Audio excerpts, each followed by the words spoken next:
Hey everyone, welcome to today's webinar. My name is Bradley Martin from Kindful, and I'm really excited today to be joined by Rachel Muir, who is going to be talking to us about how to write winning email appeals. And this is obviously a very, very interesting topic to our audience. It's one of the larger registrations we've had since we've been doing webinars, and so I'm really excited to get this content out in front of you. And Rachel's told me she has a lot to review. So I wanted to start with a couple quick housekeeping notes as we let people continue to roll in. It looks like people are joining as we speak. And so I'll take up about 2 minutes here and then we'll let Rachel get started. So housekeeping notes. Number one is this session will be recorded and we will be sending out the slides. You can expect to get all that in your inbox either later today or more likely probably tomorrow morning.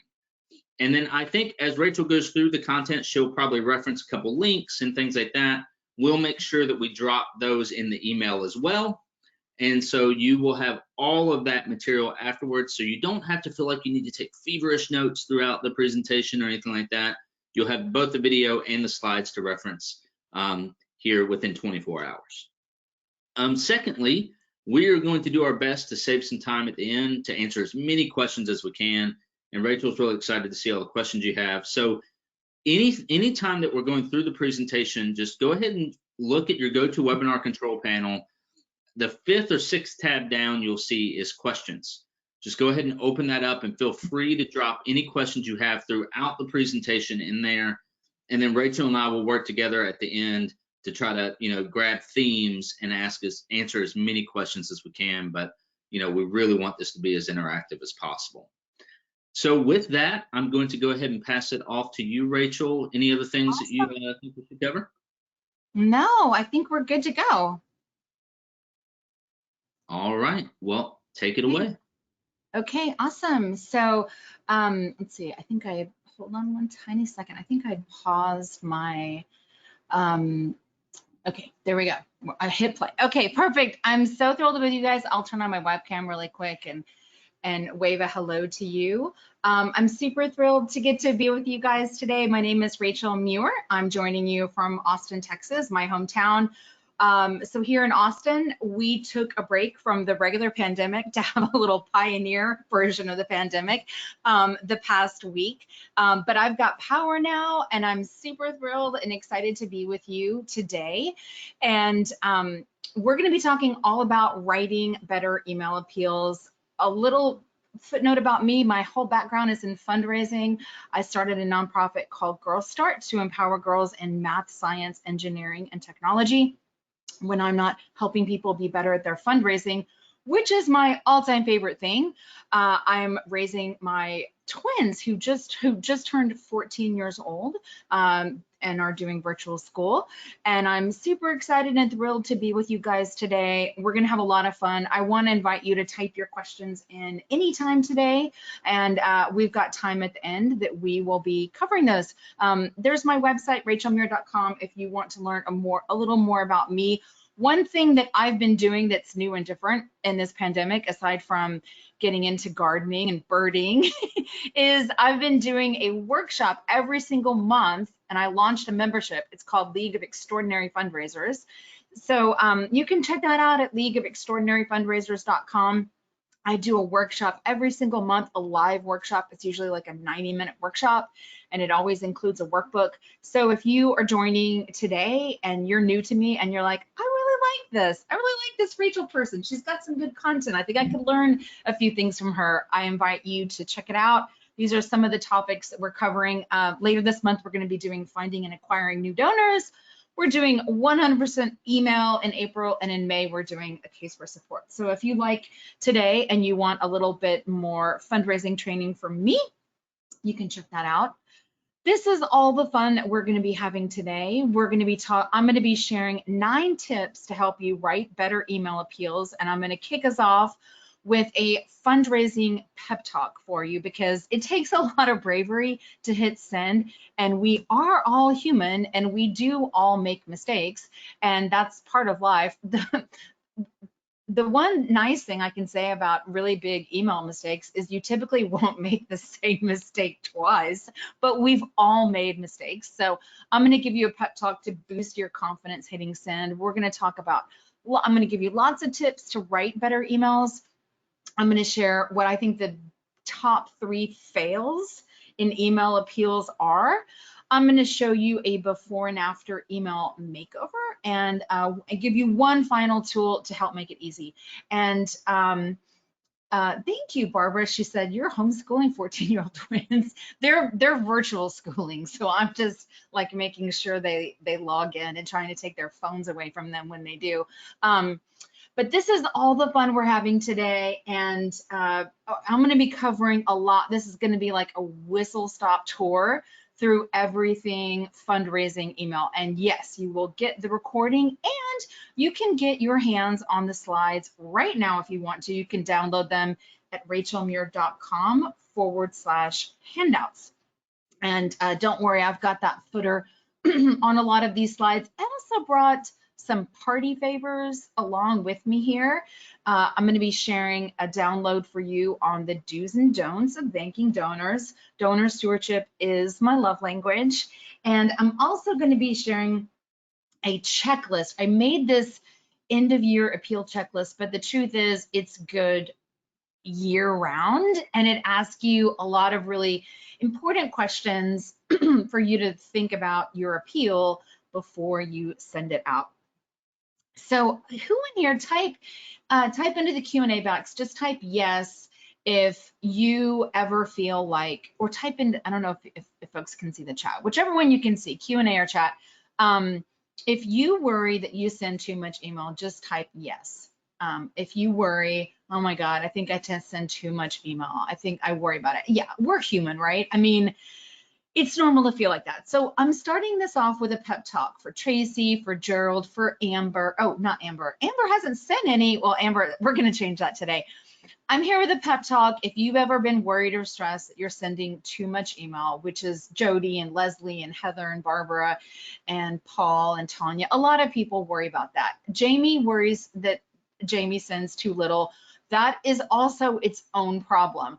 The reality of email is that our inboxes are busy and they're crowded. And before you hit send, I just want to remind you about how you're perceiving yourself and your donor versus reality, because you think that your donor reads every message you send, and when you're sending out that like 3rd email appeal, you might be like, oh my God, I'm sending it out again.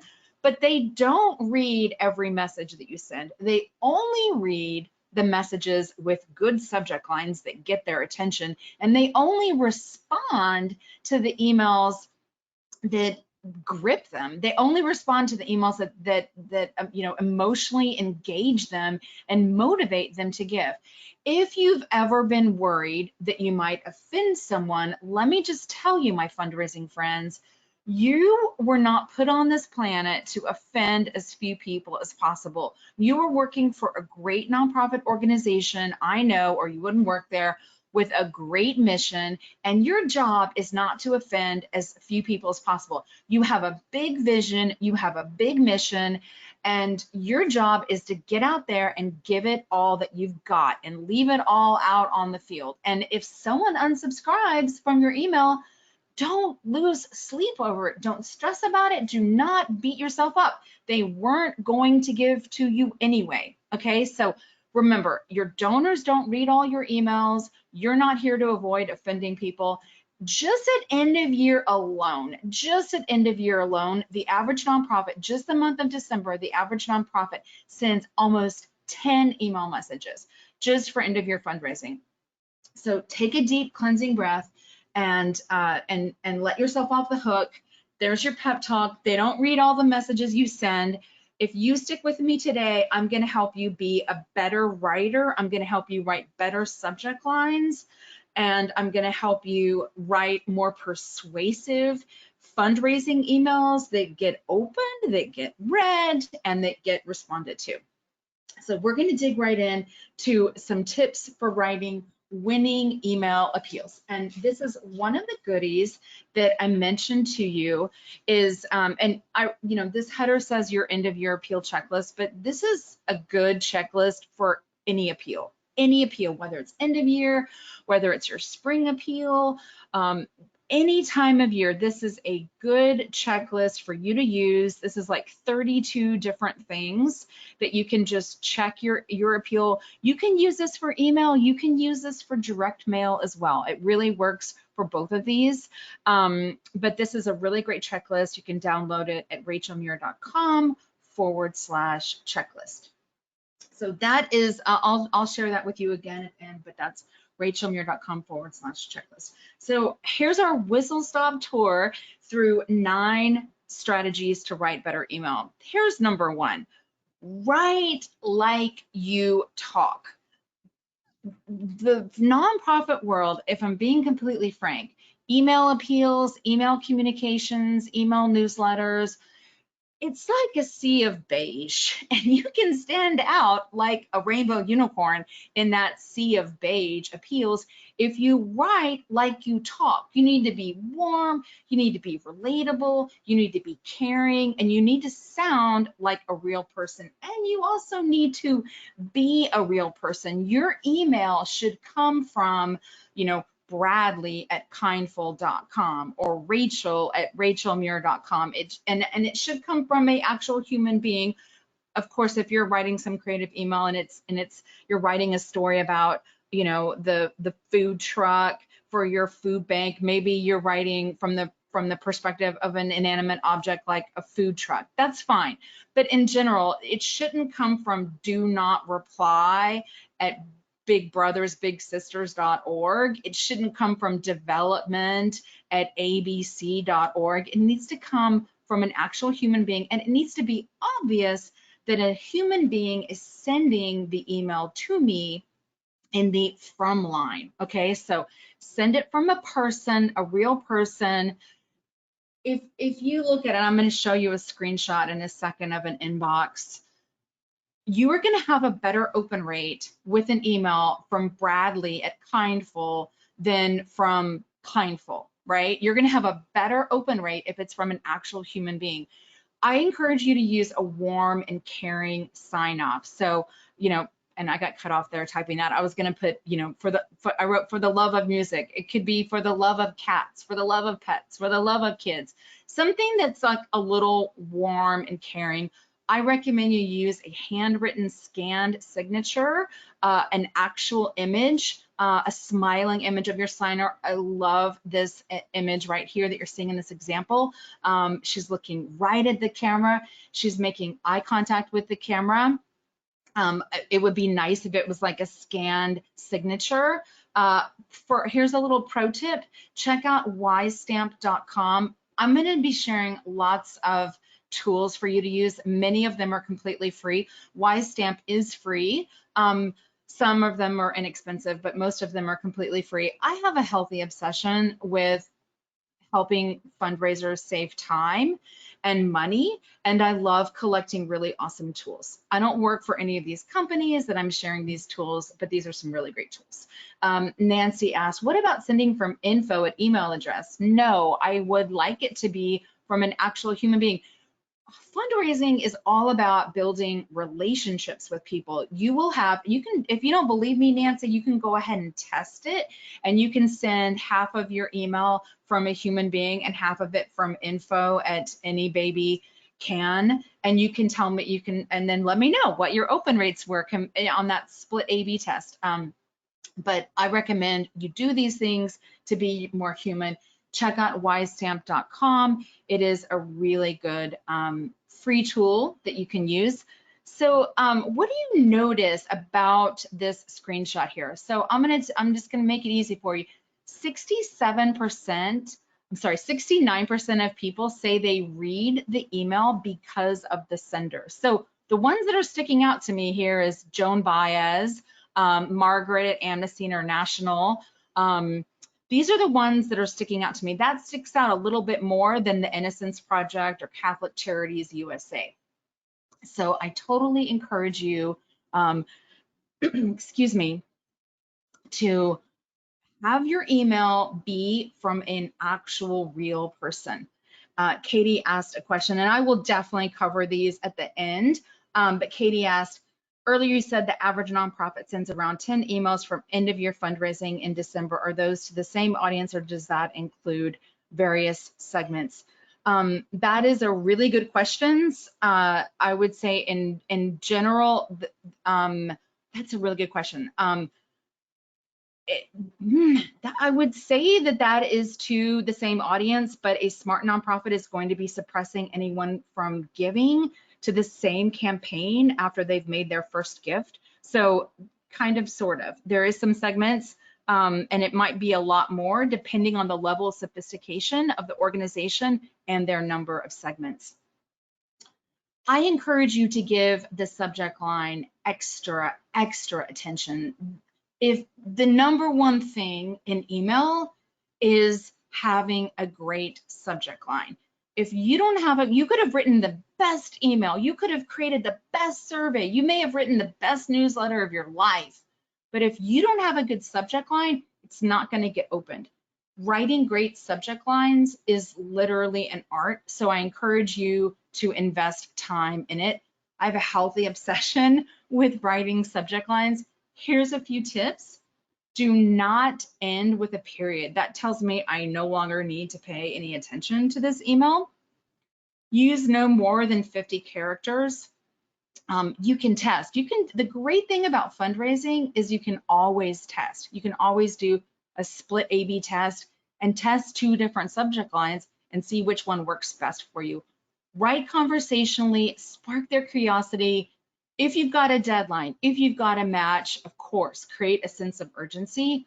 Personalization is something that you're going to feel extremely embarrassed if you get wrong. We all make mistakes. It happens.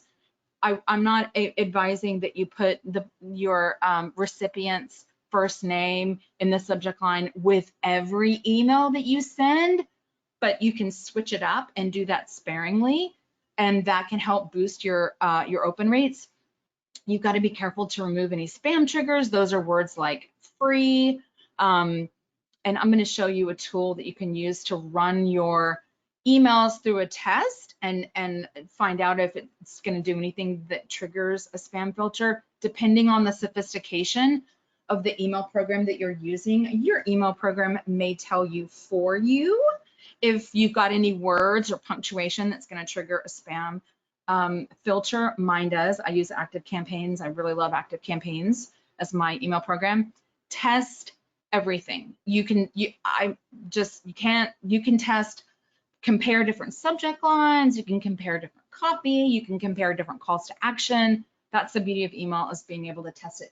But 47% of people decide whether to open the email based on the subject line. So this is something worth you putting. I see a lot of people put a lot of energy into the actual email, but not as much energy into the subject line. These are some example subject lines. My tip to you is to make a Google Doc of subject lines. I have a Google Doc that I keep of all my favorite subject lines. A lot of times people ask me, hey, send me your Google Doc, share that with me. But you know what? That doesn't really work for you, because even though we're both in the nonprofit industry, I'm in a different sector. My emails are not about soliciting donations. My emails are about getting people to join me for my training or join my membership or come to a webinar. So it doesn't really translate. But I invite you to keep your own Google Doc of subject lines.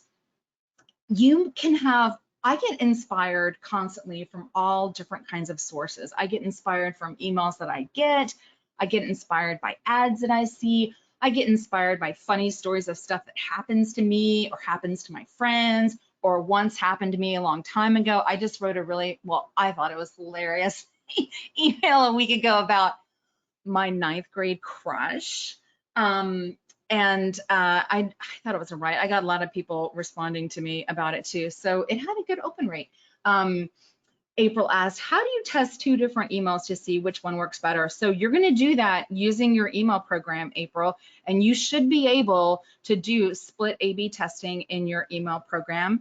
And that is just where you send 2 different messages. You've got your message, you're ready to go. You've changed, one group is getting one subject line, the other group's getting a different one. When you do split A/B testing, sometimes there can be, you need to give yourself time to plan it, because it can be a little bit of a delay in terms of your system, like recognizing what it's going to do and when it's going to do it. But your email program should allow you to do that. This is a completely free tool. I use this tool like every day, practically, at least every day that I'm sending emails. I love this tool. Again, it's completely free. I do not work for this company, subjectline.com. You can enter in your subject line and it will rate it, and it's going to rate it based on deliverability, based on urgency, based on spam triggers. It's a really awesome tool, and it's completely free. I mentioned that I love giving people tools to make life easier, and I really love giving people like hacks and like real world things. So if you are a fan of Humans of New York on Facebook, I know I am, Humans of New York is great for storytelling inspiration. Every day, every story they tell is gripping, and they often start in the middle of the action. They often start with a surprising truth or revelation. So if you're looking for some great inspiration, especially for dramatic openers for your emails, totally invite you to check out Humans of New York on Facebook. Really great inspiration to help you with your storytelling. My third tip is personalize if you know their name. So that is a screenshot from my email program. I use Active Campaigns. Hello, first name. So I have in my lifetime made mistakes using personalization. I'm not perfect. I'm a real human being just like you. It's embarrassing. It happens. It's not, I mean, I've made 2 mistakes using personalization, but personalization really works. It's been studied, it works well. This is an example of a personalization fail. So what do you see? Type into the questions box if you notice what is missing in the salutation first line of this email autoresponder. So this is a really good example of what can happen to us when we set something, we think it's working, and we don't test it enough. You should be testing your email autoresponders. You should be testing your emails. I typically send myself the email that I have ready to send out sometimes, I mean, depending on the email, if I'm really confident everything on it looks great, I might only test it like 10 times. But a lot of times I will literally send it to myself like 30 times. Sometimes I even sleep on it and send it to myself the next day. If I'm really paranoid, I send it to other people. So yeah, so this is they forgot the first name. Innocent mistake, test all of your autoresponders. Test your emails, test it when you're using personalization. You may think that it's working and it's not. My next tip, my 4th tip, is use the postscript. Use the PS. Donors don't, I know this may be shocking, upsetting to many of you. Donors do not read all of your emails. They don't read the whole thing. We don't read it from start to finish. We skim around. We're skimmers. We look at who it's addressed to. We look at who it's, well, we look at who it's from. We look at the subject line. We look at how they addressed us. And then boom, we skip right down to that PS. So the PS is ridiculously valuable real estate, both in your direct mail appeals as well as your email appeals. I'm showing off my friend Julie Wiesman. She's with Women's Space in Eugene, Oregon, and she is using a beautiful photo of her beautiful self, her actual scan signature, and she's taking advantage of the PS. And that's a really warm closing too, with warmest thanks. That's a little bit warmer than just sincerely or yours truly. With warmest thanks. It just feels really warm. We've got another one here, a different one that I just took a quick screen grab of. Every gift you make will be matched dollar for dollar, doubling your impact. So you can use the PS to drive attention to a match, to urgency. I'm going to walk you through some of those in a second. And if you are joining late, you can download today's slides at rachelmuir.com/handouts. Regardless of the email program that you're using, it's up to you to understand how best you can use it, whether you're using Constant Contact, MailChimp, Active Campaigns, ConvertKit. It's up to you to understand what you can do in your system. So if you're using Constant Contact and you've never tried split A/B testing, go to Constant Contact, go to their little, I would guess they have like a support section where they have articles that can help you, and search for split A/B testing or A/B testing. Direct mail and email PS is an it's valuable real estate. Yes, you will get the recording later and you can download the handouts at rachelmuir.com. It's really valuable real estate, so take advantage of it. You can use your PS in so many different ways. You can use it for a sense of urgency. You can use it to show appreciation for the donor. You can use it as a tangible way for them to take action. I love this. If a loved one or friend is struggling with depression, please call. Because of your generous gifts, we will be here to offer help to those in need. I love that. You know, it just reinforces, hey, if we're here if you need us, and because of you, we're able to offer this help. You could ask for a specific amount of money. You can ask them to upgrade. You can offer a limited time opportunity or a deadline. Maybe you've got a match that's about to expire. You can ask a question. Did you know half our students are here on scholarship? You can learn more about our scholarships and these kids right here. And maybe it's a link to a video with a testimonial from some of those kids. You can make a suggestion for a larger gift. Your last gift, Bradley, was $250. If you could match it again or even increase it a little, we'd be mighty grateful to you here at Sweaters for Penguins. So those are all some examples of different ways to leverage your PS. You've got to keep your emails skimmable, 300 words. Obvious, big red donate button, easy to read, easy to do. Short sentences, plenty of white space. I don't want to be greeted with a big wall of text. This is, you've got, whether it's your newsletter, whether it's an appeal, you have to fight the urge to tell the reader every single thing that you do. You need to focus in your email appeal on what is the tangible offer, what is the problem that you are inviting donors to solve, how can their wallet change a fate, how can their gift transform this. This is one of the biggest mistakes that I consistently see in email appeals as well as direct mail appeals, is not having a clear offer. You need to tie the ask to something tangible. Your $20 will feed a malnourished dog. Your $100 will feed a family for a week. You know, whatever it is, you need to tie the ask that you're making to something tangible. Aaron, PS is not the same as by the way. PS is the postscript, and it comes at the very, very end of the email or the letter. This is an example of a really long, like, email appeal, just lots and lots of text, and it's storytelling, but it isn't clear to me on any level what is my gift going to do. And one of my other things that I really encourage people to do, you have a lot to do as a fundraiser. You don't have to also be the best copywriter in the world. It is very affordable to contract with professional copywriters who do fundraising copywriting for a living. So if you're feeling overwhelmed and you're feeling stressed out, just know that you don't have to do all of this yourself, but you do need to have a tangible offer that's clear, that's easy to understand, that makes your donor the hero. You need to give them something to do. That offer is that tangible ask in your email.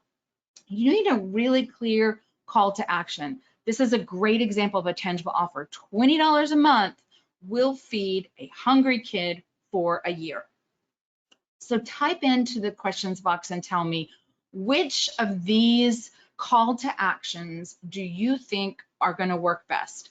The first one is, please make your year-end gift to save the penguins today. The second one is, please stand with penguins today. And the third one is, please stand up for your values today. So type into the questions box and vote, 1, 2, or 3, whichever one you think it's going to be. So April and Mackenzie said 1. Let me scroll down here and see what. Okay, so I only have, looks like I only have April and Mackenzie and Gerald. Okay, and we've Julie Campbell, Diana, I think it's 2. Shauna thinks it's 3. It looks pretty overwhelming. Most people it looks like are saying 1. I'm just going to keep scrolling. Yeah, I should have done this as a poll, but it looks like most people are saying 1. There's a couple 2s, there's a couple 3s. If you said 1, kudos Mindy's, kudos Haley and Bill Taylor and Bill Erickson. Way to go, Kay. 1 is the golden ticket. 1 is the answer. 1 is clear, 1 is direct, 1 is telling me exactly what to do. Make a year-end gift to save the penguins. 2 and 3 are getting vaguer and more vague and nebulous and indirect. Stand up for my values. What the heck does that mean? Stand with penguins? But 1, it's clear, it's to the point. That is the kind of call to action that you want. So we are almost done here with my tips. The donor is the hero, not you, my fundraising friends. You're amazing, but the donor, this appeal is about the donor and all the good that the donor's gift is going to do. This isn't about you. You need the gift. You don't need the credit here.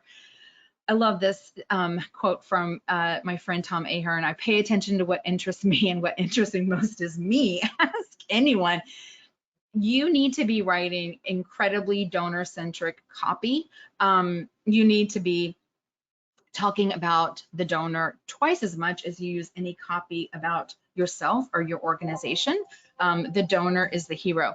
So when I open your email, when I open your newsletter, when I open any of that, it's like looking at a mirror. How am I going to look in that mirror? If you told me what a kind and generous person I am, if you tell me that you need me, then I'm going to feel pretty good about myself, and I'm going to look pretty good in that mirror. Here's an appeal that my husband got.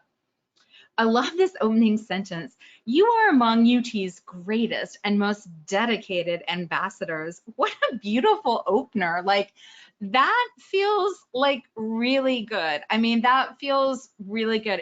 If my husband didn't finish his degree, that is a really nice opener. I mean, I like this other line down here, friends like you. This is just a really, he donates to the athletics, but this is a really, really nice opener. Donors need to be the hero of their own story, and your appeal needs to make them out as the hero of the story. It's their gift that's going to end this suffering. It's their gift that is going to put food on the table, send this kid to school, take care of all these problems. They and their generosity are the thing that's going to save the situation. You are awesome, but donors don't give to you because you're awesome. They give because they're awesome. And giving to you allows them to realize their awesome selves. And if you want a book to help you be a better copywriter and to think about this in a different way, I highly encourage you to grab Jeff Brooks's book, How to Turn Your Words into Money. He's a copywriter, so it is super, super easy to read and really a pleasurable read. But he really talks about a lot of this in that book. And this is one of the things that he mentions in the book. So this is a great example of an appeal that is very donor-centric. When you see a homeless person sitting on a park bench or sleeping under a bridge, you wonder what you should do. That's the kind of person you are. That makes you feel really good about yourself. And this isn't pandering to the donor. If you want your donors to donate to you and to support your cause, you need to play by their rules, not your own rules, okay? they are being kind and generous and selfless to give to you. They really are. And you would be lucky to have them choose to give to you out of the millions of nonprofits that exist. And the fundraising world is littered with a lot of copy that talks a lot about the organization and what the organization thinks is interesting. And when the donor reads it, they're like, well, they don't need me. Sounds like they're doing great. They wrote this whole appeal about how great they are. It doesn't sound like they need me. You need to give your donor a role in the story. You need to make them part of the story so that they see themselves in the outcome. At the end of the day, all fundraising really is a quest for empathy, and using great storytelling and using descriptive details and putting your donor front and center in the story where they have a role to play and it's their gift that's going to save the dolphins or feed the children. That is what works, and that is what inspires your donors to get involved. We are on our last tip, and then I'm going to talk about some mistakes and show you a before and after makeover. But you need to be ready to thank your donor. I mean, before you do any appeal, an email appeal or any other appeal, you need to make sure you've got all your ducks in a row. You've tested your email thank you autoresponder. You've got your copy ready to go. I highly encourage you to write your appeal and your thank you copy and your letter reporting back to the donor on how their gift made a difference all at the same time. Because why do I want you to do that? To save you time and money, but also because you're writing your appeal for this specific thing that you want help with. You want to talk about that thing in your thank you, and then you want to give them an update where you report back to them. Maybe it's 2 weeks later, maybe it's 3 weeks later, and tell them all the good that their gift made happen. I've got a do's and don'ts of thanking donors. You can download it at rachelmuir.com/thank you. You can have the slides right this hot second, Gerald. You can go to rachelmuir.com/handouts, and you can actually download these slides. So think about what happens to your donors after they give. A lot of donors never get a thank you, and it's like they fall off into the Ethernet, and we don't hear from them again. And I know that some of you, from my question at the beginning, haven't been communicating and really even emailing your donors and your supporters with any kind of regularity. I love this email autoresponder. It stands out in my inbox because it has a photo of a client. And a couple things I love about this photo: she's looking straight at the camera. This is an outdoor education organization. Her hands are dirty. This is a really great email. This is enough to stand out in my inbox. Another unsung place of valuable real estate, aside from your PS line, is your thank you landing page. Most nonprofits don't do enough to have a donor-centric, warm, welcoming thank you landing page. And it's a great place to celebrate the donor's giving. You can have a nice close-up photo up there. If you want to get fancy, you could have a super, super short video up there. But your thank you landing page is a really great place to thank your donors. Do I want you to also send them thank you for an email appeal? They should absolutely also get an email thank you autoresponder. And if you've got their mailing address, then you should send them a thank you letter, a tax ID thank you letter in the mail that's warm and sounds like a human being wrote it. So I'm going to share 3 of the biggest email mistakes. I'm going to share a little makeover, and then I'm going to take your questions, my fantastic friends, because you guys have been typing in some super fabulous questions. These are the 3 biggest email mistakes. They drive me absolutely crazy. Irene, a thank you landing page is the web page that a person is directed to after they make a donation to you. If any of you are not sure what happens to your donors after they make a gift to you online, I invite all of you right now, go to your website. It's okay, I'll still be here. I'm not going anywhere. Go to your website, Fundraising Friends, go to your donation page, make a donation, mystery shop your own organization, and check out first off, how easy is the process? And then what happens after you give? Irene doesn't know right now what happens after she makes a donation on her organization's website. She doesn't know what page she's going to be directed to. So if you make a donation to your organization right now, you can critique the process. How easy was it? Were you thanked? How good was the thank you? What did the thank you landing page look like, etc. So these are like 3 of the biggest mistakes. Not communicating consistently. It sounds like a lot of you from my first question at the beginning about if you've ever, just felt like you were sending too much email or felt afraid about sending an email. A lot of you said yes, and I'm not sending enough.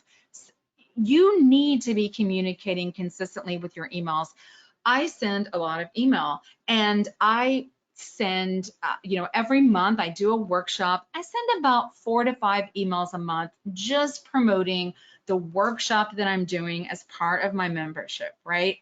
But I'm not just going to only talk to people when I want them to buy something from me. That would be self-serving and rude. So I send other emails throughout the month inviting people to awesome free webinars I'm doing, like this webinar, and other great things that they can take advantage of. If I've got a new download that I just made that could help them with something, I send them other emails just to help them, because I'm not only going to talk to them when I want them to do something, right? So you need to be communicating consistently with your donors.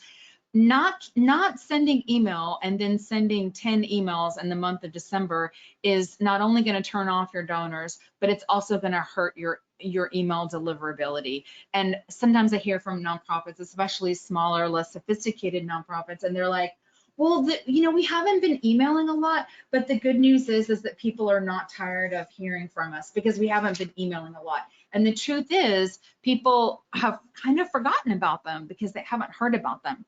You also need to write donor-centered copy, and I'm going to show you an awesome tool that's totally free to help you do that. And you don't have to do it all yourself. You don't have to kill yourself doing all this on your own. I couldn't agree more. Richard said content is king. Content is king. It needs to be really well written. And you can hire a fundraising copywriter. There are many fundraising copywriters that you can hire who are professionals who do this for a living for many nonprofit organizations. You don't have to hire them as a full-time staff member. You can just contract with them to do it. So I made a bit.ly link up here to a before and after, and I'm gonna put this into, I'm gonna type this into the Q&A box, and this way everybody can see it. So I did a blog post for Bloomerang of before and after makeovers on appeals, and I'm gonna show you the email one. Okay, it was from a Google Doc. They didn't send me the final version of their email, but I also have some mail rewrites as well in there, and I think it's really helpful to see things that are rewritten. It shows you what you can do and the evolution of something. So I like to learn by seeing. That's the kind of learner I am. So I'm going to show you this, and then we will dig into your questions. And I love what Kay said. She said, use the Ahern audit tools. You bet. I'm going to promote that in just a second. So this is an example of, this is the before. Okay, this is a before. This is an email appeal for a LGBTQ nonprofit organization. This is the subject line: the worst of 2020 now. Oh my God. Is so bleak. I don't even want to open the email. Like, and let me just say, I mean, we all have it rough. We just went through, in the state of Texas, we just went through like this, in addition to the regular pandemic, this pioneering kind of little house on the prairie, no water, no electricity, people having, walking a mile to the convenience store in the snow and ice to feed your kids, if it's even open. Like it's 2021 is already kicking many of our butts. And that just, I don't even want to open the email. Like, I just want to delete and roll over and close my eyes, and like, it's so dark. That subject line is so dark. And then we've got, I mean, I like these adjectives: homeless, sick, lonely, and hungry. And then this is a personal story. So that kind of, those are some positives happening here, but this is like a really great wall of text. And your emails need to have very short sentences, short paragraphs, no more than 3 sentences in a paragraph. And they tell a story, but the story is finished. The story should not be finished. The story is unfinished. And the person who's coming in with their cape on to rescue and finish this story and save this is the donor.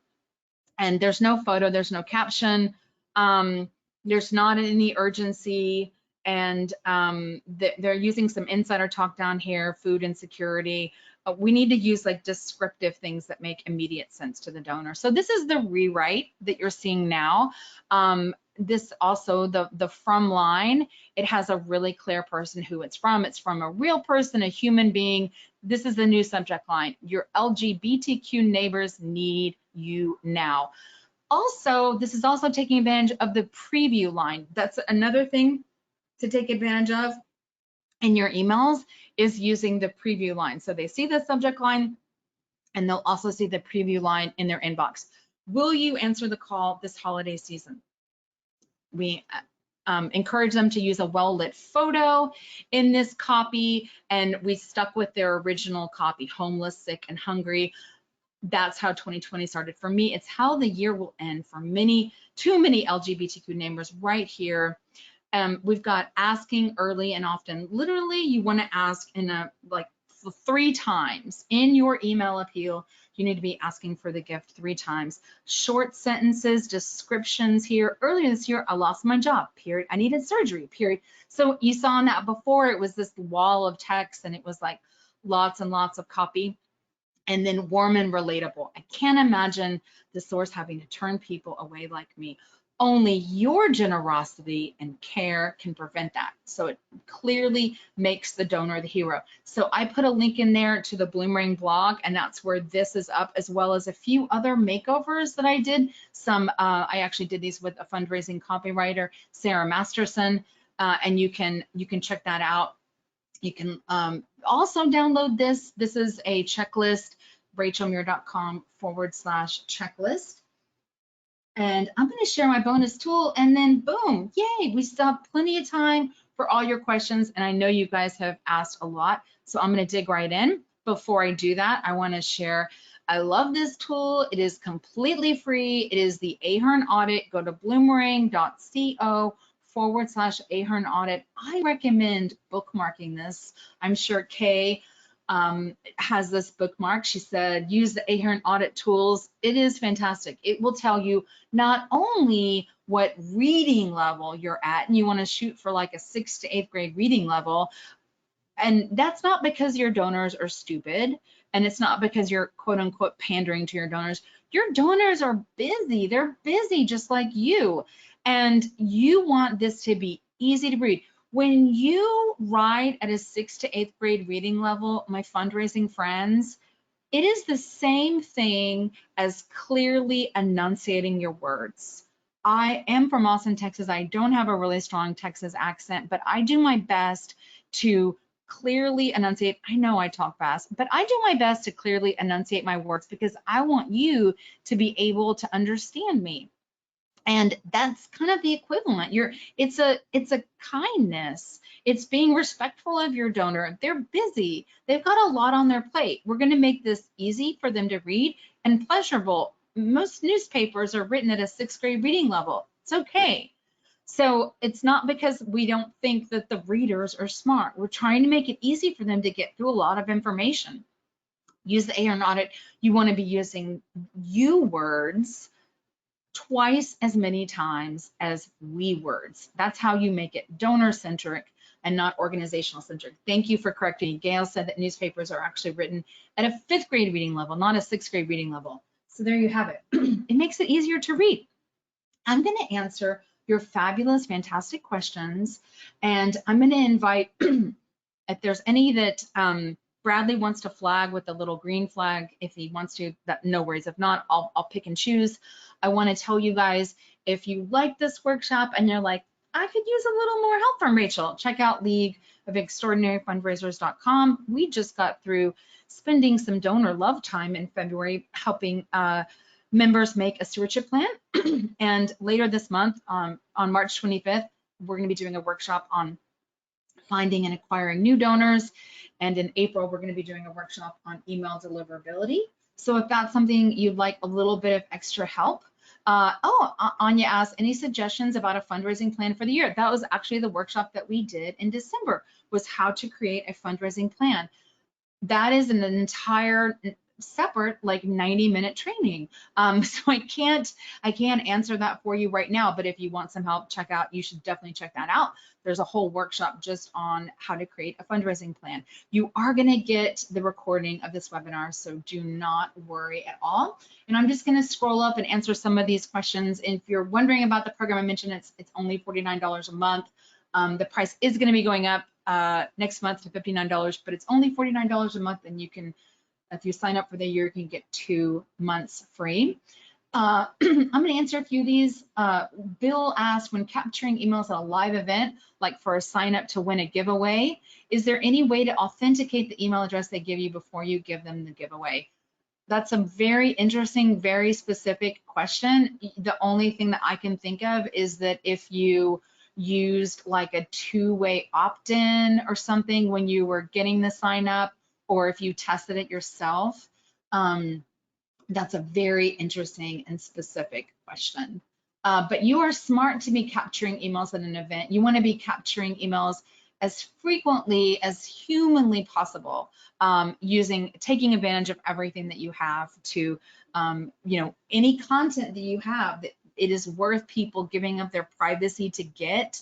Maybe it's a guide, maybe it's some tips, maybe it's a kit. Anything that you have, you might be giving something away for free on your site that you could ask people for an email to get.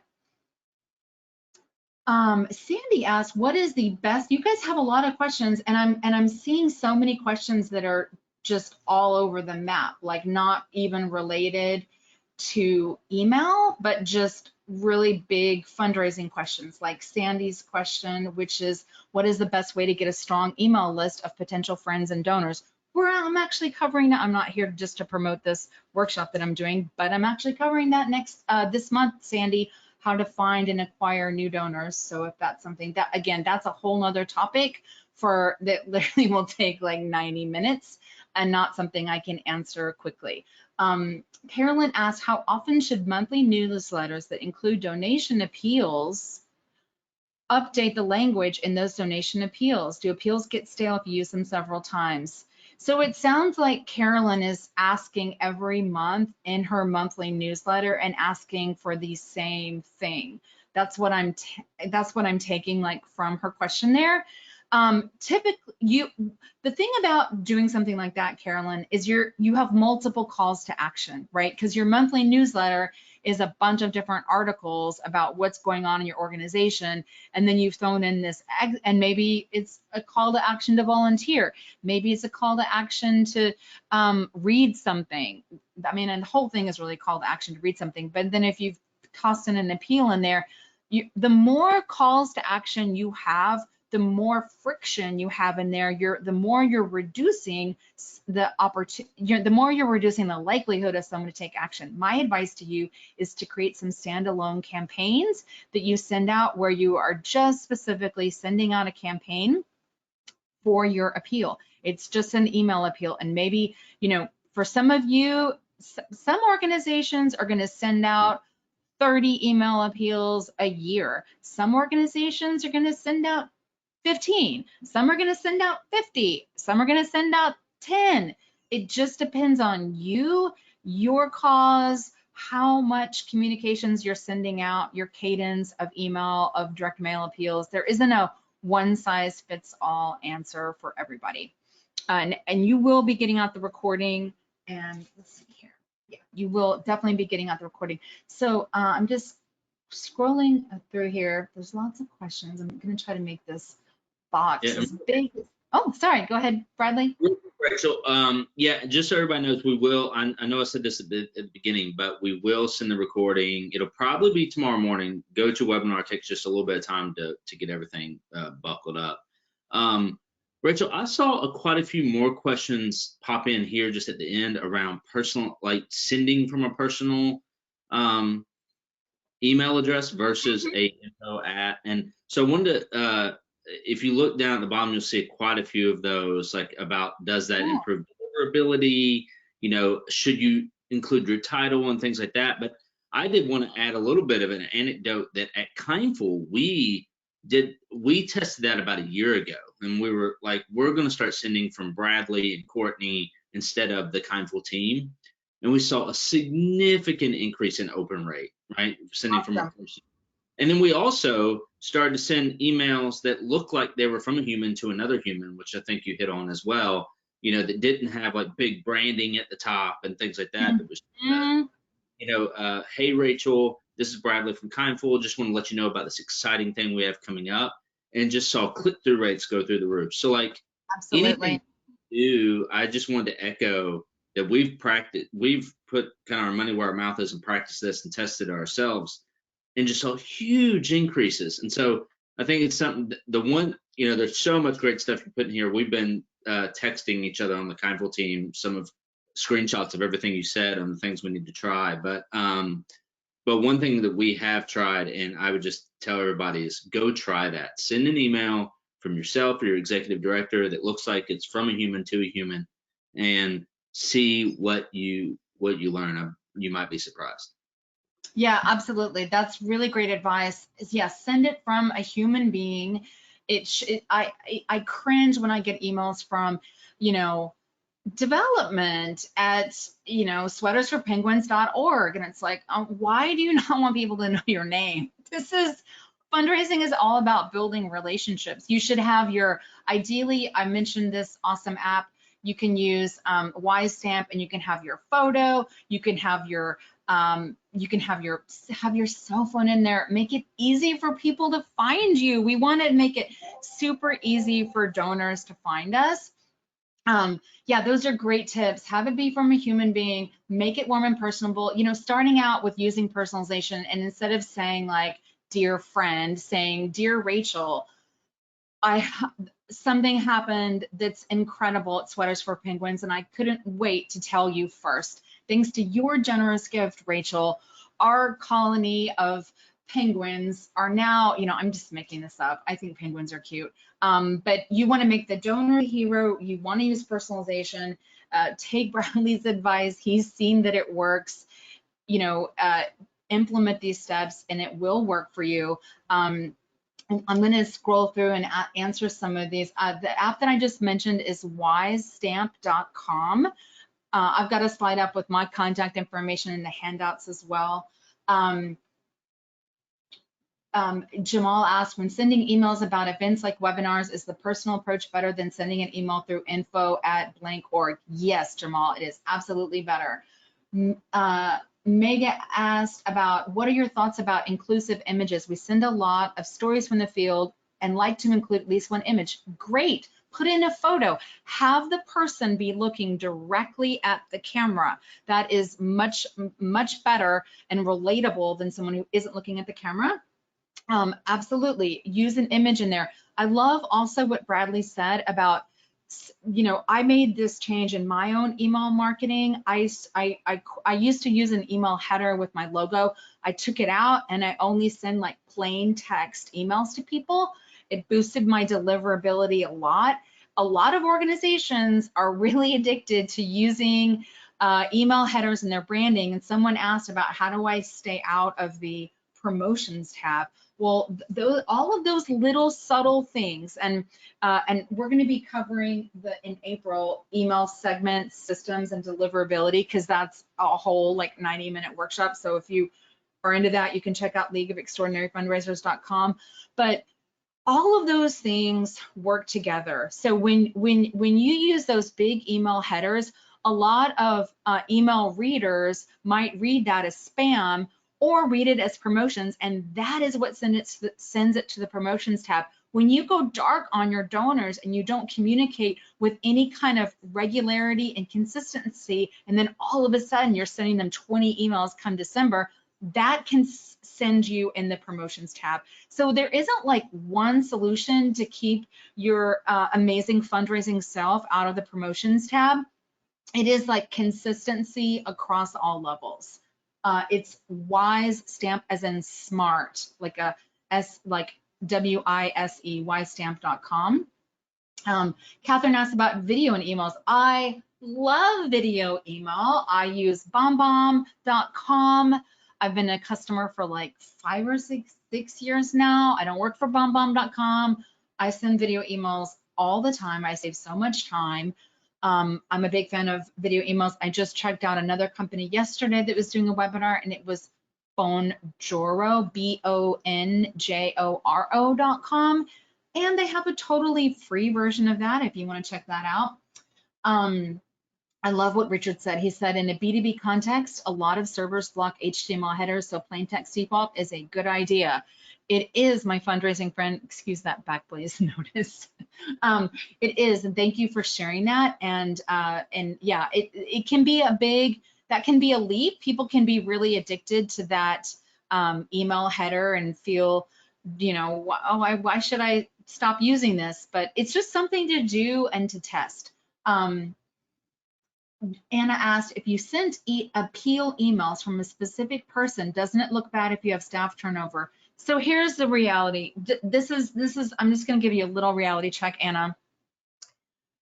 I hope you don't have staff turnover. I hope that your organization treats its staff with love and kindness and has a healthy culture of philanthropy. I hope your board has a culture of philanthropy. I hope you have great leadership. I hope that people love working there and want to stay. But the truth is, turnover is a thing. It's going to happen no matter how much happy the employee might come. We're fundraisers. There are far more fundraising positions and there are capable, trained fundraisers to take them. So, but don't let that stop you from your fundraisers building a relationship with your donors and having a human face. I mean, people give to people, and all fundraising is building relationships, and people need to know who you are to build a relationship with you. I got a thank you email. I'm sorry, I got a thank you letter. The beginning of the pandemic, I went to a virtual event, and it was, and I got a handwritten thank you card. How sweet, right? But you know what? They didn't write their name. They wrote a handwritten thank you card, and they didn't write their name. Someone took all the time and all the love to write something special to me, and they didn't say their name. They didn't include a business card. I had no idea who they were. They just wrote the name of the organization. That's not going to help me ever build a relationship. So Michelle, those are the handouts that I talked about today, the ones that you're seeing on that slide. And if you want something else, you've got my email right there. It's rachel@rachelmuir.com. If you want something else, you can let me know. But those are the 3 handouts that I've been promoting today. I'm scrolling through here. Deanne asked, should I identify the person in the photo if we use a photo in our email so people don't think it's a stock photo? Don't worry about it. Don't stress about people thinking it's a stock photo. Now, if you were to use that, if you're an organization that has to, for reasons of privacy, you can never use images of kids, then you might, for example, in your printed direct mail appeal, say, you know, name replaced to protect identity, or, you know, stock photo used to protect identity. But if you're not, then don't worry about it. Don't overthink it. I don't want you to stress out about staff turnover, and I don't want you to keep people from developing relationships with you because you're worried about that. And I don't want you to, sometimes we can overthink things, like a kid going down the slide at the playground. And I know Bradley can relate because he's got 4 kids. So sometimes we overthink things. I'm here to help you not overthink it and get stuck at the top of the slide. I don't want anyone getting stuck at the top of the slide, overthinking anything. Trust me, I'm the kind of person who can worry about anything. but I'm going to help keep you guys going down the slide here. I'm going to answer a few more questions. I told Bradley I was okay to go a little bit over and answer these. Yolanda asks, what reading level should we target? You want to target a 6th to 8th grade reading level. Jennifer asked, is there a ratio of pictures or text that should be used? That is a really great question. And no, you all, yes and no. I mean, I'm not aware of a numerical number, but maybe there's one out there. But I will tell you, you want to use good images, and you want to use a good image. I mean, it needs to be clear. It needs to be easy to read. Ideally, this is someone or an animal or a person that is looking directly at the camera. That's the most powerful image, is looking directly at the camera. It needs to be an image that is going to reinforce the need or reinforce the story that you're telling. I use GIFs in my email marketing, and I use images in my email marketing, and I use them either to reinforce the story or add humor to the story, or show you what you get. If you, like, for example, like join a workshop, I'm going to show you these are all the handouts you're going to get. These are all the guides you're going to get. So I'm only using things because they make sense and they're useful to the message. You don't want to, some people might use a lot of funny GIFs in their email marketing, but that's not going to work necessarily for you. So that's a really good question. I would say if you haven't been doing it, like, start with one, but only use an image if it reinforces the story. If it's not part of the story, then don't use it. Tracy said, if I sign up for a monthly workshop, I miss a workshop, do I have access to watch it at another time? You get access to all the workshops when you sign up, and you can watch them at any time at your convenience. We have a live one every month. I'm talking about that League of Extraordinary Fundraisers.com, but you get access to all of them. And Susan said, regarding keeping the writing at a 6th grade reading level, what tips do you have for nonprofits whose work or mission is inherently complex? That is such a great question. And I know that it's such a relatable question that so many of our friends right now can relate to. You are going to do the best to make your complex mission sound relatable and easy to understand. And the better a job you do at doing that, Susan, the more money you're going to raise. And if you want to see some really good visual examples of doing that, I would encourage you, Susan, to go to YouTube and watch the Girl Effect videos. They have at least 2 videos, and they did them, I think, about 3 or 4 years apart. But they are dealing with hunger. Excuse me for coughing here, clearing my throat. I mean, the Girl Effect is trying to, they are trying to lift girls up and eliminate hunger and suffering. And they are dealing with a very complex cycle of poverty, disease, AIDS, child marriage, and they do an incredible job in these videos of showing you how all of these problems build upon another and how you can make a gift and be the hero to save the girl from experiencing all of that. So Google the Girl Effect, look on YouTube. They have 2 videos, and they really do a really great job of explaining something very, very complex. That's your job. That's your mission. Oh, and Susan left. What a bummer. It's like pure gold. Well, hopefully someone else is like listening to that and being like, I want to take on that challenge, and I'm going to make our complex mission easier to understand, because the easier it is to understand, the more people are going to give to you. I'll answer a couple more. And if there's any, Bradley, that you're like, oh, I'm just dying for you to read this one, let me know. Alyssa asked, should it be the same person every time or toggle between different fundraising staff in an appeal? I'm guessing that means she's saying in an appeal. This is, it can be from this, usually it's from the person that has, that you think is going to be able to raise the most money. It isn't just like, oh, they're bored because this letter keeps coming from the CEO. Usually it's from, you know, I would say often it's from the CEO, I would say you could certainly have the appeals be, it could be an appeal that's written by a client, it could be an appeal that's written by a parent, or obviously you write it, they're the author of it, you give them, but I would say it needs to be from the person who is going to raise the most money. That would be my answer to that. Yay, Sandy said this was the best webinar I've attended, and I've been told a lot. So awesome. I love that. And yes, don't worry, everybody's getting the recording tomorrow. Bradley said that earlier. Kaylee said, this breaks my fundraising heart. Totally get this. I haven't come up with the solution for this. Sometimes the higher ups won't allow for such personalization. My board chair doesn't want our names on it. So handwritten thank yous are from staff. It's tough. That just makes no sense. It breaks my fundraising heart.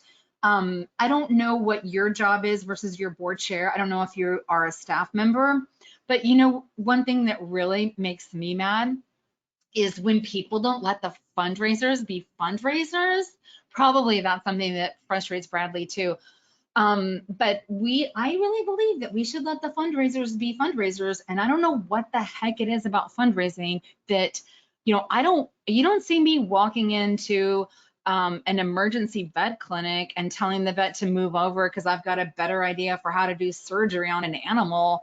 I stick to my lane of what I know. I don't know what it is about fundraising that sometimes makes people who have no training and no experience think that they are just going to be better at it and we should just move over and follow everything that they say. But that's handwritten notes should not come from staff. Handwritten thank you notes should come from an actual human being, and their business card should be included. Fundraising is all about building relationships. And if you're not appreciated, Kaylee, where you are, then I just want you to know that there are many fundraising jobs in the fundraising world that would appreciate you, and I'm sorry that that is happening to you. Hey, Rachel, I would add one more quick thing to that. Kaylee, make Rachel the bad guy, right? Send go. the webinar and say, I'd really, really love for you guys to watch this, and send it over and say, like, I want to test some of these things. Through my career, I've actually had a lot of opportunity to work with email and want to try new things. One of the things that I found to help with objections from my bosses and things like that is say, can we just test it? Can we just try it a couple times? I will make sure we track which one works better. But if the goal is to raise more funds and to ultimately so we can meet our mission better, then can we just try it to see if it works and helps us do that better? And it's a hard to say no to that, So I would suggest just saying, can we just test it? Awesome. I'm going to answer one last question from Lynn because I flagged it because it was a really good one. Lynn Simon asked, how can we reach and re-engage donors that have not given in the last 1 to 3 years? Is that a phone call or a fantastic email? Girlfriend, it is going to be a phone call. It's going to be a fantastic email. It could be several fantastic emails. It might even be a letter. You're going to need to give it all you've got. That I would focus on doing a lapsed donor appeal. Again, that's a whole nother workshop. But a lapsed donor appeal, I saw a really cute one that was an email, and it had, pugs have the cutest little sad faces. I have a re-engagement sequence that I set up in my email program, and if you join my email list and then you stop opening up my emails after 6 weeks, because I'm sending like at least 10 emails a month, I'm sending at least 7 to 12 emails a month. So if you go 6 weeks without opening one of my emails, you start getting these hilarious like lapsed emails from me, this re-engagement sequence that I set up through an automation. And it starts out with the sad face of a pug. And I have all these funny things like, are we on a break? And I have other subject lines like, was it something I said? A lot of self-deprecating humor, which I love. And I say funny things like, I hope you didn't get in a plane crash in the Himalayas and you're just now getting back to civilization. Wow, if you are, a lot's changed, huh? So I have this funny thing, and I'm like, you know, but if people open it, then they're kind of added back into my list and they start getting emails from me again. But it's a way to re-engage people. So I would put your best creative energy into it. I also saw a really cute campaign that was done recently where it was done by a pastor, and she used leaves. She actually used real leaves from her backyard. And she was like, do you want to leave us? And it was a very, very cute campaign. And it was all like, the leaves are changing and I'm thinking about you and all the great things you've done supporting us over here at blank. But if you don't want to hear from us anymore, just let us know. She had an 18.5% response rate to it. So you need to do a separate campaign. It's not just gonna be one email. Okay, you're gonna need to have like about, I would shoot for 7 different communication pieces before you take someone out of the string. And those 7, they're not going to be 7 emails. They might be 3 emails that are spaced out, but there's also going to be a couple phone calls. There could even be a text message, and there might even be a letter if you have their mailing address. I hope that is helpful. We covered a lot of ground. So much ground. Rachel, I want to just take a minute to tell you so much thanks. Like I said, our team has just been slacking and texting each other throughout this whole thing, screenshots from slides and saying we need to think about that and do that. So we gained a lot ourselves. But, you know, this is fantastic. And we, again, for those who are still on, we will be sure to make sure we send out slides, recording, links, and all that stuff. You can expect that in your inbox tomorrow morning. But thanks again, Rachel. You're very welcome. It was awesome to get to be with you today, Bradley. Thank you to all my fundraising friends for spending time with Bradley and I. It's been a pleasure to work with you, and good luck. Keep fundraising, keep your heads held high, and we'll see you soon. All right. Thanks so much, Rachel. Bye-bye, everyone.